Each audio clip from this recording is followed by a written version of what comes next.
ఓ 60 ఏళ్ల పెద్దావిడ బస్సులో ప్రయాణం చేస్తోంది. ఓ బస్ స్టాప్లో యువతి ఎక్కి ఆ బస్సులోనే బరువైన బ్యాగులు తగిలించుకొని ఈ పెద్దావిడ పక్కన కూర్చుంది. కూర్చున్నప్పటి నుంచి ఆవిడ బ్యాగులు పెద్దావిడకి తగులుతూనే ఉన్నాయి, డిస్టర్బ్ చేస్తూనే ఉంది. కూర్చోవడానికి అనుకూలంగా లేకపోవడాన్ని ఈ అమ్మాయి గమనించింది. కానీ ఆ పెద్దావిడ ఒక్క క్షణం కూడా ముఖం మీద అసహనం కానీ ఇరిటేషన్ కానీ ప్రదర్శించలేదు. ఆ యువతి ఆశ్చర్యపోయింది. ఇంతసేపు అయినా ఇంతగా డిస్టర్బ్ అవుతున్నా ఈ పెద్దావిడ ఎటువంటి రియాక్షన్ ఇవ్వకపోవడం ఈ అమ్మాయిని ఆశ్చర్యపరిచింది.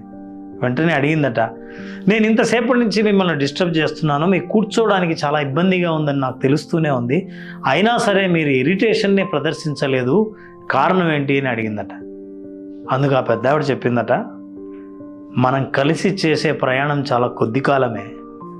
ఈ కొద్ది కాలంలో నా సమయాన్ని అసహనంతోనూ ఇంకొకరి మీద కోపంతోనూ